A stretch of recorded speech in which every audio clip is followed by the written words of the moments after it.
Have you ever stopped and asked yourself why school never really taught you the one subject that would shape almost every major decision in your adult life?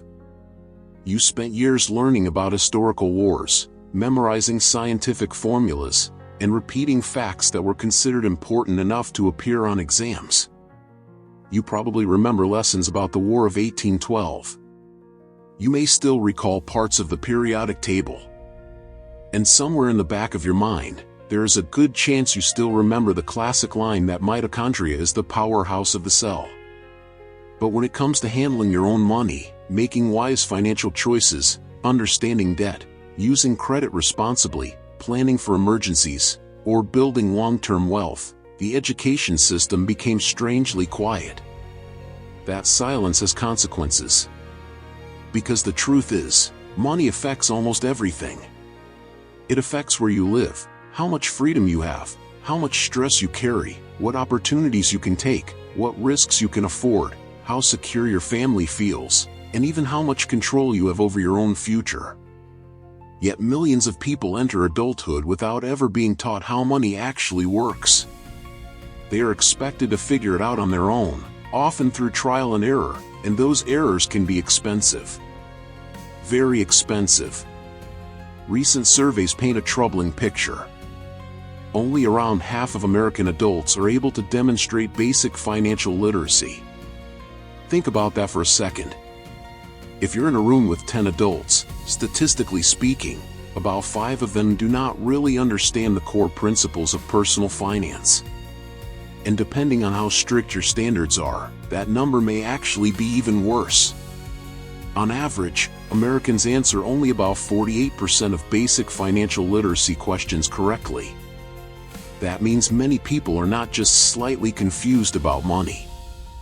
They are effectively failing at the subject that influences nearly every part of their adult lives.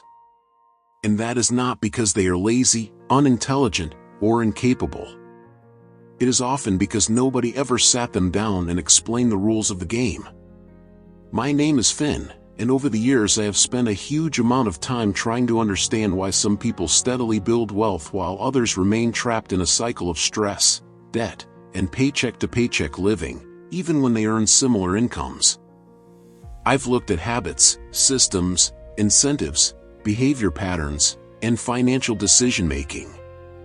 And what I discovered is that the gap between those who build wealth and those who don't is usually not explained by luck alone. It is not simply the result of having rich parents. It is not automatically solved by making 6 figures. And it is not about being born with some special talent for spreadsheets or economics. More often than not, the difference comes down to financial literacy. People who understand how money works tend to make better decisions over and over again. Not always perfect decisions. Not flashy decisions. But sound decisions. They know how to plan. They know how to protect themselves from setbacks. They know how to weigh trade-offs. They know how to avoid traps that keep so many people stuck. And most importantly, they understand how small, consistent actions compound into major life-changing results. That is what this is really about. In this video, I want to walk you through the financial education that most people should have received years ago but never did. By the end, you should have a much clearer sense of where you stand financially right now, what practical steps make sense for your situation, and how to start moving toward real financial progress even if your current reality feels tight, messy, or discouraging. This is not going to be one of those fantasy finance conversations where everyone is assumed to earn a huge salary, have no responsibilities, and somehow save half their income with ease. We are going to talk about real life. Real budgets. Real stress. Real trade-offs. Real people. We are going to cover the foundations that matter most. We will talk about budgeting, but in a way that feels useful rather than suffocating. We will talk about emergency funds and why they matter more than people realize. We will talk about debt, not in an overly simplistic way, but in a realistic way that acknowledges both math and human behavior. We will talk about investing without turning it into a boring lecture or a high-risk fantasy. And we will also talk about major life decisions, like buying versus renting a home, that can have a massive impact on your financial future. Most importantly, we are going to build this discussion around one goal: helping you create clarity. Because a lot of money stress does not come only from having too little money. It also comes from confusion. It comes from not knowing what to prioritize. It comes from hearing conflicting advice. One person tells you to pay off debt first. Another says invest immediately. Someone else says buying a house is always the smartest decision. Another person says renting is better. Some people tell you credit cards are dangerous. Others say you should use them for everything. Over time, all of that mixed messaging creates paralysis. And when people feel overwhelmed, they often do nothing at all. So if you have ever felt confused, behind, ashamed, or anxious about money, you are not alone. And more importantly, you are not doomed to stay that way. Let's begin with the foundation of all good financial decision-making: understanding where you actually stand right now. This may sound simple, but most people do not truly know their financial position. They might have a rough sense of whether things feel okay or whether things feel stressful. They might know how much they earn, or at least approximately. They probably know that bills keep showing up. But if you ask them to explain, with numbers, where they stand financially today, many could not do it. That matters because you cannot build a solid plan without a clear starting point. Trying to improve your finances without knowing where you stand is like trying to use GPS without knowing your current location. You can talk all day about where you want to go, but if you do not know where you are starting from, your route will be shaky from the beginning. There are 3 numbers that provide an unusually powerful snapshot of your financial health. The first is your net worth. The second is your monthly cash flow. The third is your financial runway. Together, these 3 numbers give you a much clearer picture than vague feelings ever could. Let's start with net worth. Your net worth is simply the total value of everything you own minus the total of everything you owe. That is it. It is not complicated in theory, but it is incredibly revealing in practice. To calculate it, begin by listing your assets. This includes the money in your checking and savings accounts. It includes retirement accounts such as 401(k), S or IRAs. It includes brokerage accounts if you have them. It includes the value of your car, if you own it. It includes the value of your home, if you have one. It may even include collectible items or other possessions that have real resale value. The important thing is to be reasonably honest and realistic. Then list your liabilities.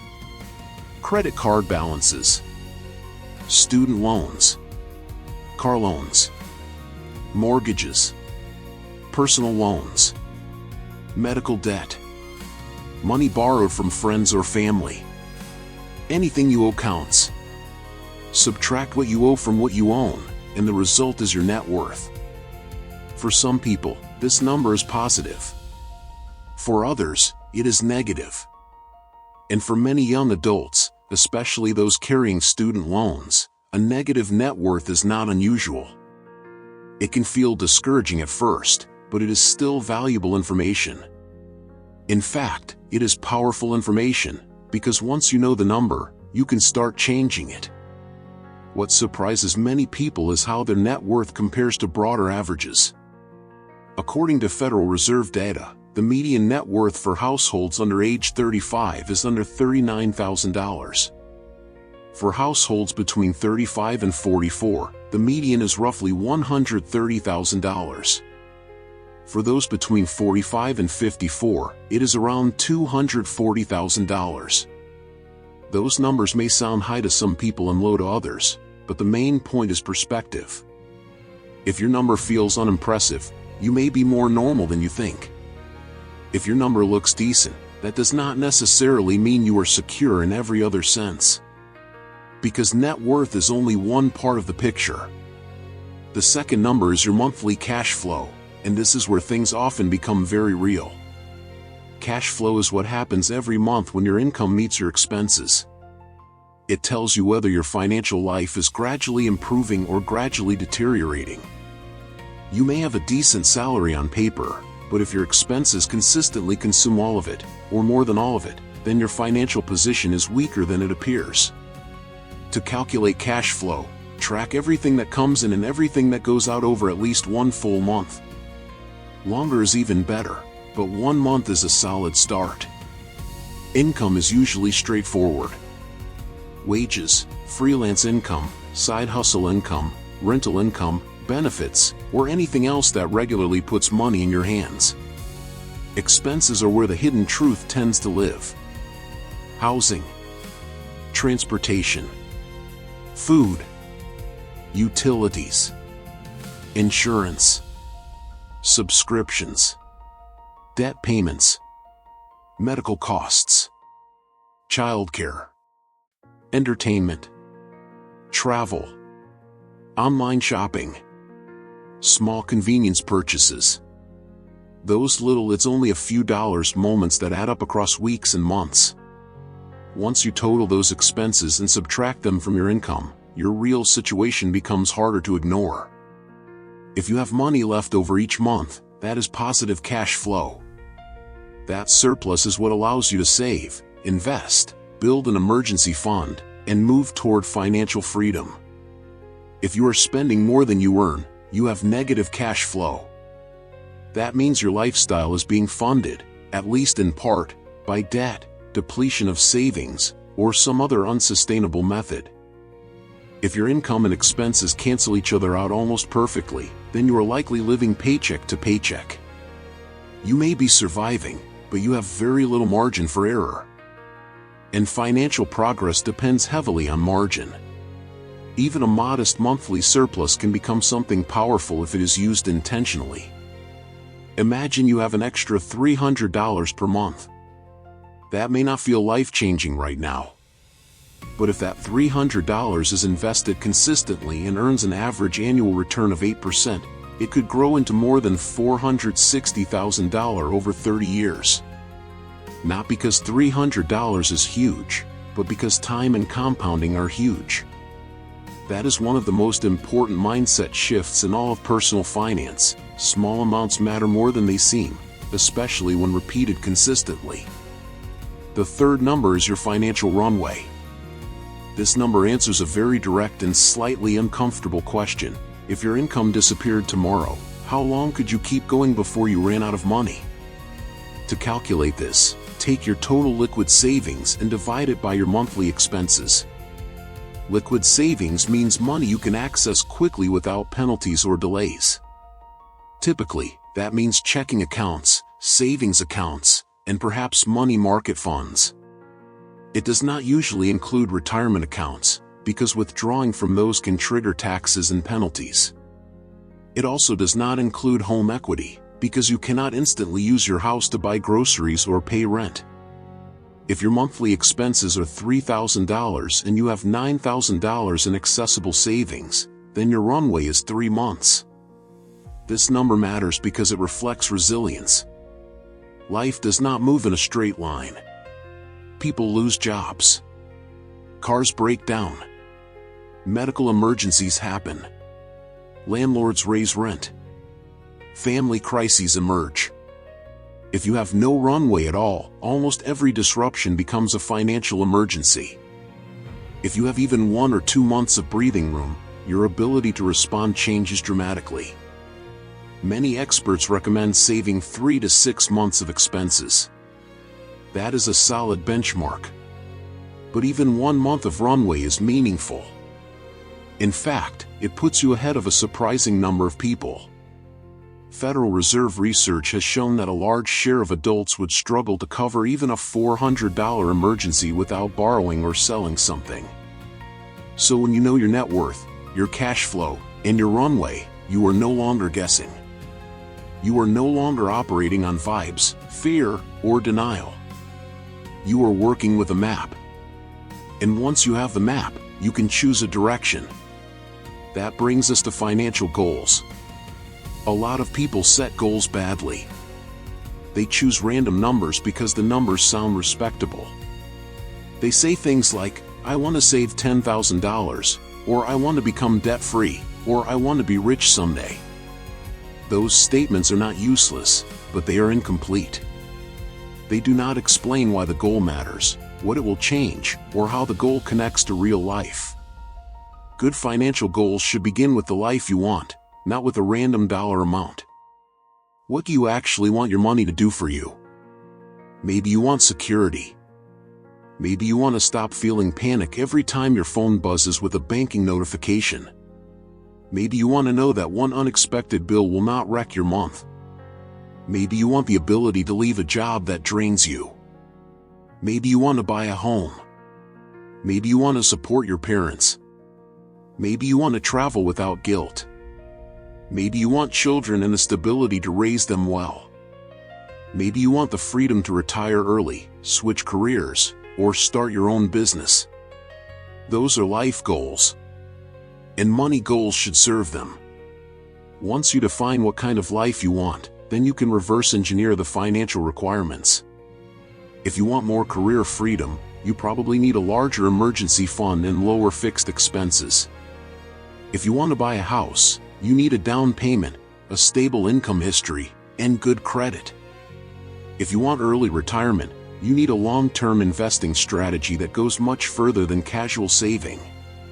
The people who make progress financially are usually the ones who turn vague desires into measurable plans. Instead of saying, I should probably save more, they say, I want to save $12,000 over the next 18 months for an emergency fund and moving costs. Instead of saying, I need to deal with my debt, they say, I will pay off my $6,500 credit card balance within 14 months by putting an extra $500 toward it every month. Specific goals create direction. Measurable goals create accountability. Timelines create urgency. But realism matters too. One reason people give up on financial goals is that they create goals that sound ambitious but do not align with their actual numbers. If your monthly surplus is $150, it does not make sense to set a goal that requires saving $2,500 per month. That is not motivating. It is self-sabotage disguised as ambition. A better strategy is to choose goals that stretch you without breaking you. It also helps to think in layers of time. Short-term goals might include building a starter emergency fund, catching up on bills, or paying off one high-interest credit card. Medium-term goals may include paying off student loans, saving for a home down payment, or replacing an aging vehicle with cash. Long-term goals include retirement, financial independence, funding children's education, or creating generational stability. When you have goals across multiple time horizons, you can make progress in several areas at once. And that matters, because financial life is rarely about only one objective. Often you need to protect the present while building the future. Now we need to talk about budgeting, or more accurately, building a spending plan that actually works. The word budget has terrible branding. For many people, it sounds like punishment. It sounds like deprivation, guilt, spreadsheets, and saying no to everything enjoyable. That is why so many people resist it. But a good budget is not supposed to make life miserable. It is supposed to make your money intentional. A budget is not a prison. It is a plan. It is a way of telling your money where to go before it disappears in 10 different directions. It gives structure to your priorities. It helps you spend on purpose instead of by accident. The best budgets are not the most restrictive ones. They are the most sustainable ones. Some people do well with a broad rule approach like 50/30/20, where roughly 50% of after-tax income goes to needs, 30% goes to wants, and 20% goes to saving or debt reduction. That method works well for people who want clarity without overcomplication. Others prefer zero-based budgeting, where every dollar of income is assigned a job. That does not mean spending every dollar carelessly. It means giving every dollar a purpose, whether that purpose is rent, food, investing, saving, or paying debt. Still others succeed with a cash envelope style for specific categories like groceries, entertainment, or personal spending, because physical limits help reduce overspending. The exact style matters less than consistency. A useful budget must reflect reality. It needs to include not just monthly bills, but also irregular costs that show up throughout the year. Car insurance, gifts, annual subscriptions, medical bills, school supplies, home repairs, holiday travel. If those predictable but not monthly expenses are ignored, the budget will seem to fail even when the real problem was incomplete planning. A realistic budget also needs room for joy. This is one of the biggest mistakes people make. They create budgets so strict that the budget becomes impossible to maintain. They cut out every small pleasure. No coffee. No eating out. No hobbies. No fun. That may work for 2 weeks. Maybe a month. But eventually the pressure bursts, and then the person swings in the opposite direction. A better approach is to include controlled enjoyment. Money for social life. Money for entertainment. Money for small pleasures that make life feel human. The goal is not to eliminate enjoyment. It is to choose it consciously. A sustainable budget evolves over time. If you consistently underestimate your grocery bill, then your budget is not teaching you discipline. It may simply be inaccurate. If your transportation costs are higher than expected, adjust. If you find that a certain category always blows up your plan, pay attention instead of pretending the problem will vanish. Budgeting is not about proving moral virtue. It is about building a repeatable system that aligns your spending with your values. And once you have a working budget, the next layer is saving intelligently. Saving is often discussed in a very simplistic way, as if all saving is the same. But not all savings serve the same purpose. Emergency savings are different from vacation savings. A house down payment fund is different from retirement savings. Money needed in 6 months should not be treated the same way as money intended for 30 years from now. The first and most important savings goal for most people is the emergency fund. This is not glamorous. It does not feel exciting. There is nothing flashy about putting cash into an account and leaving it there. But this single habit has the power to change your entire relationship with money. An emergency fund exists for real emergencies. Job loss, medical bills, car repairs, urgent travel, emergency housing changes, essential unexpected costs. Without an emergency fund, every crisis gets pushed onto credit cards, loans, or other forms of expensive financial damage. A one-time problem becomes long-term debt. Traditional advice says you should save 3 to 6 months of expenses. In principle, that is good advice. In practice, for someone living paycheck to paycheck, it can sound absurdly far away. If your expenses are $4,000 a month, that means saving between $12,000 and $24,000.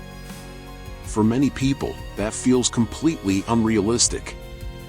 So start smaller. A starter emergency fund of $500 or $1,000 can still prevent a large number of financial disasters. Then you keep building. Little by little. The habit matters as much as the amount. If you save $25 per week, that becomes $1,300 in a year. That may not cover a major job loss, but it can handle a lot of ordinary emergencies that would otherwise go straight onto a credit card. Automation helps here. If you wait to save whatever happens to be left over at the end of the month, you will often find that nothing is left. Saving needs to happen on purpose. Set up automatic transfers. Treat the contribution like a bill. And where should the emergency fund live? ideally in a high-yield savings account or another safe, accessible place. Not mixed with your day-to-day checking if that makes it too easy to spend. Not in the stock market, where a crash could reduce its value right when you need it. And not locked up in a way that makes access difficult during an actual emergency. The size of your fund should also reflect your life. If you have a stable job, low expenses, and dual household income, your risk profile may be lower. If you are self-employed, support children, have chronic health issues, or work in a volatile industry, you may need a much larger cushion. After emergency savings, other savings goals can be structured according to time. Short-term goals generally belong in safe accounts. Medium-term goals may justify more conservative investment options. Long-term goals, especially retirement, typically need growth-oriented investing. And that brings us to debt. Debt is one of the most misunderstood parts of personal finance because people often talk about it in overly moral or overly simplistic ways. In reality, debt is a tool. Some forms are manageable. Some are productive. Some are dangerous. And some are outright toxic. Not all debt is equal. A mortgage is often considered good debt because it can help you acquire an appreciating asset and lock in housing costs over time. Student loans can be productive if they lead to substantially higher lifetime earnings, though they are far from risk-free. Car loans are more questionable because cars lose value quickly, yet many people finance them over long terms and at high costs. Credit card debt used for consumption is often destructive, especially when the balance carries interest month after month. High-interest debt is especially dangerous because it works against you with brutal efficiency. The same compounding that can build wealth through investing can destroy wealth through debt. If you owe $5,000 on a credit card at around 20% interest and make only minimum payments, you can end up paying many times the original balance over the life of the debt. Worse, that money is not just disappearing in interest. It is also money that cannot be saved, invested, or used to create stability. When attacking debt, there are two popular approaches. The snowball method focuses on paying off the smallest balances first. This creates quick wins and psychological momentum. The avalanche method focuses on paying off the highest interest rates first. This saves the most money mathematically. Both can work. The better method is often the one you will actually stick with. But debt repayment is not just about math. It is also about behavior. If the habits that created the debt are never examined, the debt can return even after it is paid off. Emotional spending, lifestyle inflation, disorganization, lack of emergency savings, and unexamined habits all matter. The same goes for student loans. Federal loans often come with more flexible repayment options than private ones. Income-driven plans, forgiveness pathways, refinancing opportunities, and loan structure all affect the smartest strategy. The details matter. Blindly following generic advice can be costly. Transportation debt deserves special attention too. For many households, cars quietly consume an astonishing amount of money. Monthly payments, insurance, gas, maintenance, repairs, and depreciation add up fast. A car is not just a payment. It is a system of ongoing expenses. And this is where people often make a major financial mistake. They focus only on the monthly payment. Dealerships love that. Because if your only question is, can I afford the monthly payment? Then almost anything can be made to look affordable by stretching out the loan. But the total cost may be massive. A $700 car payment might not just be costing you $700 a month. Over a lifetime, if that same money were invested instead, it could represent hundreds of thousands of dollars in lost wealth. In some cases, close to $1 million. That is why practical car choices matter so much. A reliable used car is often one of the most underrated wealth-building tools in existence. Not because cars are exciting, but because avoiding unnecessary car costs frees up cash for everything else that matters. Now let's shift to the growth side of the equation, investing. This is where many people freeze. Investing sounds intimidating. It sounds technical. It sounds risky. Some people assume it is basically gambling. Others think it is only for the wealthy. But the reality is much simpler and more important than that. Investing is what allows your money to work for you instead of sitting still while inflation slowly erodes its value. If you leave all your long-term money in low-interest accounts forever, you are not playing it safe. You are quietly losing purchasing power over time.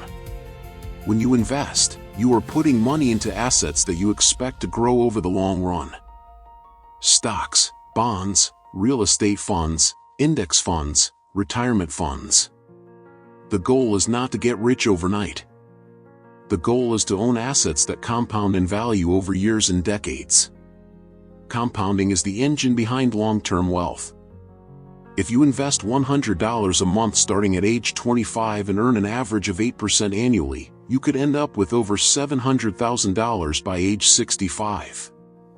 Wait until age 35 to start, and the result may be closer to $300,000. That 10-year delay can cost you hundreds of thousands of dollars, even though the monthly contribution stayed the same. This is why time matters so much. The earlier you start, the more powerful the compounding becomes. You do not need to start big. You need to start. For most people, especially beginners, the smartest approach is not trying to pick individual winning stocks. It is usually investing consistently in diversified, low-cost index funds. A broad index fund spreads your money across many companies instead of concentrating it in one or two. This lowers risk and captures the overall growth of the market. Over long periods, broad stock market exposure has historically rewarded patient investors, even though the ride can be volatile. That volatility scares people. Market crashes feel awful. Watching an account drop 20% or 30% can trigger panic. But temporary declines are part of long-term investing. They are not signs that investing is broken. They are part of the price of admission. Young investors who keep buying during downturns often benefit the most over time, because they are purchasing more shares at lower prices. The key is timeline. Money needed within a few years should not be heavily exposed to stock market risk. But money intended for retirement or distant future goals usually needs growth more than it needs short-term stability. Account type matters too. If your employer offers a retirement plan with a company match, that match is often the first place to start. It is effectively free money. After that, accounts like Roth IRAs or traditional IRAs can offer valuable tax benefits. Taxable brokerage accounts offer flexibility for long-term goals outside retirement. And for people who do not want to manage the details, target date funds provide a simple all-in-one solution that automatically adjusts as retirement approaches. The truth is, successful investing is often boring. And that is a good thing. The more exciting the strategy sounds, the more likely it is to involve unnecessary risk. Steady contributions. Broad diversification. Low fees. Long-time horizons. Emotional discipline. These are not flashy, but they work. Real estate enters the conversation often, and it deserves nuance. Buying a primary residence can build equity and provide stability, but it is not automatically the best financial decision in every circumstance. Renting is not always throwing money away, and buying is not always the smart move. Owning a home comes with property taxes, insurance, repairs, maintenance, closing costs, and opportunity costs on the down payment. Renting offers flexibility and reduces responsibility for surprise repairs. Whether buying or renting makes more sense depends on time horizon, local market conditions, maintenance costs, transaction costs, and personal priorities. If you plan to move within a few years, renting can be the wiser choice. If you are stable and plan to stay put for a long time, buying may work out well. The right answer depends on your numbers, not on slogans. And then there's retirement. Retirement planning often feels too distant to care about, especially when current bills are loud and urgent. But it is one of the most important financial goals you will ever have. Not just because of old age, but because retirement savings represent freedom. The more retirement assets you build, the more options you create. You gain the ability to walk away from toxic jobs, take smart career risks, and shape your life with less fear. Unfortunately, many people are dangerously underprepared. Median retirement savings levels are often far lower than what will actually be needed. Social Security alone is not designed to fully support most lifestyles, which means personal investing matters enormously. The good news is that even modest contributions can become significant with time. A few $100s a month, started early and invested consistently, can grow into substantial retirement wealth. The key is not perfection. It is participation. Finally, all of this comes down to implementation. Knowledge matters, but systems matter more. Automate what you can. Automate savings. Automate investing. Automate debt payments. Reduce the number of good financial decisions you have to make manually every month. Track progress, but not obsessively. Review your net worth quarterly. Review your spending monthly. Keep an eye on trends rather than drowning in daily fluctuations. Build flexibility into your plan. Life will disrupt your systems sometimes. The goal is not to create a financial life that never bends. The goal is to create one that bends without breaking. Keep learning. Your strategy at 22 should not look exactly like your strategy at 42. Life changes. Responsibilities change. Income changes. Your systems should evolve too. And above all, be patient. Most people dramatically overestimate what they can accomplish in 1 year and underestimate what they can accomplish in 10. Wealth is not usually built in dramatic bursts. It is built through repeated, sensible decisions made over long periods of time. You now understand the core principles that should have been taught far earlier: how to measure your financial position, how to set goals that actually mean something, how to build a realistic spending plan, how to save for emergencies, how to deal with debt intelligently, how to invest for long-term growth, and how to think carefully about major financial decisions like housing, cars, and retirement. At this point, the biggest obstacle is no longer ignorance. The biggest obstacle is action. Because the difference between people who improve their financial lives and people who stay stuck is rarely that one group knows some magical secret. More often, it is that one group starts. They make the calls. They open the accounts. They track the numbers. They automate the transfers. They face the debt. They adjust the budget. They keep going. Your financial future will not be built by intention alone. It will be built by repeated action. Not someday. Not when life feels more convenient. Not when the perfect moment appears. But from the choices you begin making now.